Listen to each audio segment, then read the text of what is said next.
This has to be one of the wildest smartphones of our time. This is the Nothing Phone 2, a simple yet breathtaking approach on an Android phone that's designed around a very unique user experience. What is up, guys? My name is Tyler, and today we're looking at the Nothing Phone 2, a relatively standard-looking Android phone from the front, but from the back looks like something you'd find on the set of a dystopian Blade Runner-esque movie set. Okay, maybe it's not that crazy, but if you saw my unboxing video of the Nothing Phone 2, you'll know that I instantly was blown away by the design, and more specifically, the lights. Because I mean, come on, who doesn't like lights? So what makes the Nothing Phone 2 something? Well, obviously it's the design. Nothing as a company is sort of making a name for themselves recently with their unique approach to how tech should integrate into your life. They're a London-based company with a mission to, quote, remove barriers between people and technology. And probably my favorite line they say is, quote, because beautiful tech shouldn't be complicated. Something I firmly believe in. And well, the Nothing Phone 2 is certainly beautiful. It may not be your type, but anyone can appreciate the artistry put into this device, which, might I add, looks gorgeous in this graphite/gray color. So you might be wondering what the LEDs on the back are actually for. And no, it's not just a gimmick, although they do have this Composer app that lets you control the LEDs with sound samples, which I admit is a little gimmicky, but also kind of cool. However, this isn't just for fun, because you actually are supposed to use the Composer to design or compose your own notifications, almost like a little symphony. Kind of hard to call them ringtones or alerts because there's honestly so much you can do with it. What I mean by that is you can not only pick different notification sounds and ringtones that are pre-made, but you can use the Composer app to actually compose your own little notification light show, as each of the 11 LEDs are addressable. This means you can effectively make not only a unique sounding notification, assuming you actually have your sound on, but more interestingly, a unique looking notification. Now, I gotta admit, back in the day, any smartphones with notification LEDs always had my attention, and I guess that's kind of the point, right? But for some reason, flagship phones today, like the iPhone, don't use any sort of LED notification unless you count the rear camera strobe light, which I can't imagine you use unless you're of a certain age. No offense. But seriously, what happened to using notification LEDs? I feel like most of us have our phones permanently on silent mode, so having a notification LED of some sort would be nice. However, with the implementation of always on display these days, I guess we don't really need them. Or do we? What do you think? Let me know in the comments if you use always on display on your phone and if you would prefer a notification LED. Anyway, this idea of really being able to customize your notifications makes the Nothing Phone 2 feel so interactive in a way that other phones just don't do today. It has character, and I like that about it. Not only can you make your own custom notifications, but you can also pin specific conversations or notifications from certain people that when you receive a message from them, the top right LED will stay illuminated until you open it.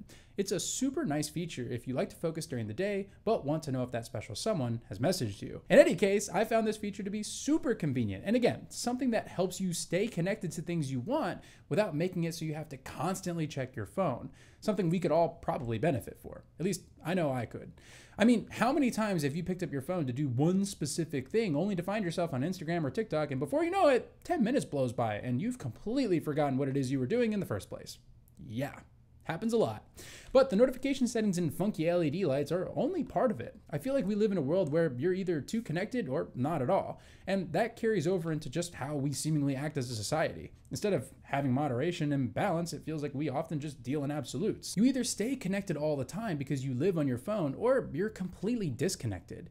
You use your phone only for texting and calling a certain number of people, and maybe that's a little deep for a review of a phone, but hear me out. The Nothing Phone 2 paired with Nothing OS really does try to bring back some of that balance by giving you tools to help you better control how connected you are, so that the phone itself becomes more of an extension of your abilities to communicate rather than a replacement for it.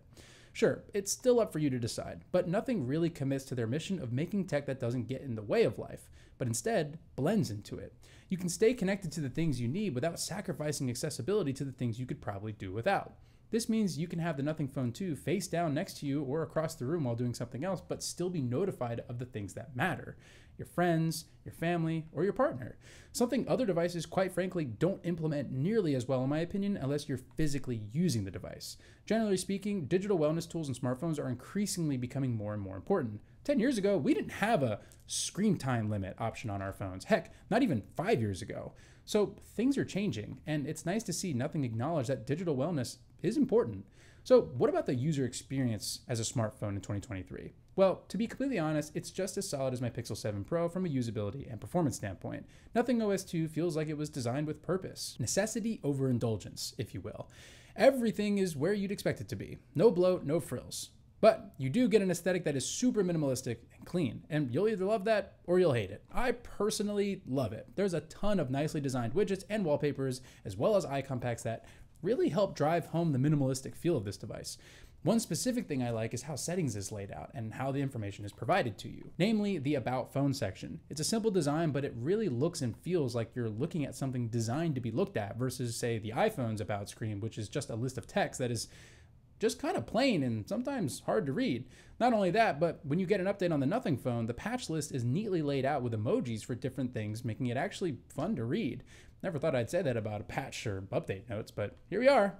It's the little things that matter. Now, if you've been here a while, you know I don't do benchmarks or anything super technical, but the Nothing Phone 2 comes powered by a Snapdragon 8 Plus Gen 1 processor, and the model I opted for comes with 256 gigs of storage and 12 gigs of RAM, which in 2023 is pretty stout, especially when you consider it's only $700, $200 cheaper than my Pixel 7 Pro and nearly $500 cheaper than my iPhone 14 Pro Max. So the value proposition is pretty enticing here if you ask me. And since we're on the subject of specs, I'll go ahead and mention that the Nothing Phone 2 has 2 rear cameras and a front-facing camera. Both rear cameras are Sony 50 megapixel sensors, which are super solid. I'll show some test shots from all 3, but generally speaking, you won't be disappointed, especially as Nothing continues to provide updates to improve the cameras. One note though, if you want to shoot in 50 megapixels, you will have to manually adjust it or else you'll be stuck in 12 megapixel, kind of like on the iPhone. The front-facing camera, however, is 32 megapixel and is about as good as you'd expect. Nothing crazy to report, but there are some pretty convenient beauty filters you can pre-apply, like how Samsung does if you're into that sort of thing. For the display, you get a 6.7-inch 1080p LTPO OLED display that runs as fast as 120 Hz and as slow as 1 Hz to optimize battery. Speaking of battery, real quick, I have no complaints here. However, I was unable to get a SIM card that works for this review, so my battery usage might as well be useless, but what I can say is that using it on Wi-Fi and using it more or less as a camera when not connected to a network, the battery did great. But I recommend watching some other reviews to get a more accurate understanding in that area. Which, speaking of SIM cards and carrier availability, that is probably one of my biggest disappointments with this phone, but I'll touch on that later. Going back to the display though, it's not quite as good as maybe the iPhone 14 Pros or some of the Samsung flagships, but it's definitely good enough, especially when you consider that this is a phone designed around efficiency and necessity, not frills and non-essentials. Granted, the pixel density is a bit lower than an iPhone 14 Pro Max at a similar screen size, but to be honest, you'd be hard-pressed to know unless you held them side by side. TLDR, the display is plenty good for scrolling all your favorite mindless social media apps, so no worries there.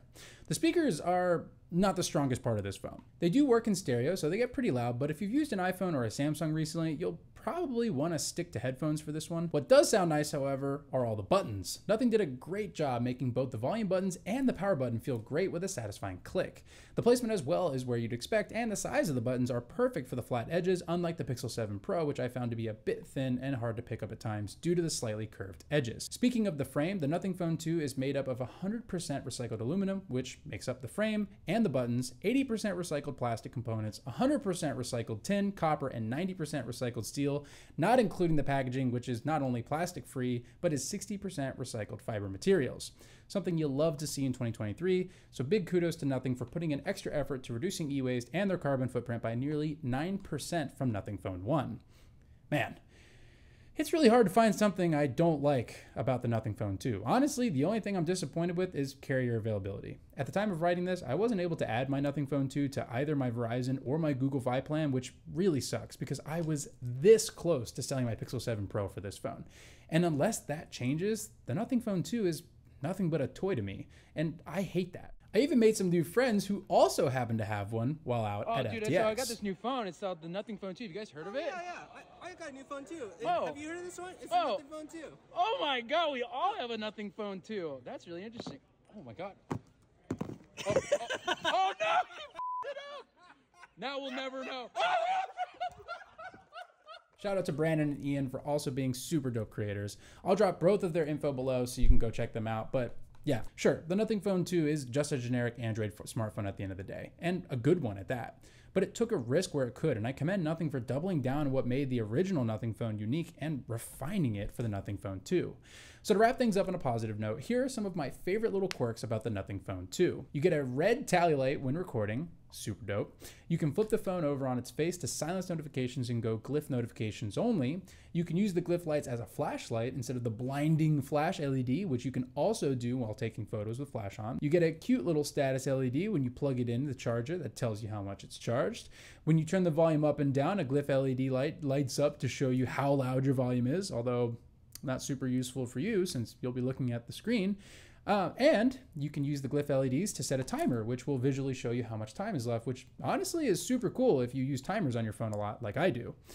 And trust me, there's a ton more quirks about this phone I love, but those are some of my favorites. It's a really novel device, and I'm glad I decided to pick one up, even if I can't use it as a true phone yet. But that's gonna be it for this one. If you enjoyed this video, please hit the like button, and as always, make sure to subscribe to see more content like this. You can follow me on all the social media platforms at xxiv_concept. That's 24 concept. Learn your Roman numerals. All right, I'll see you guys in the next one. Peace.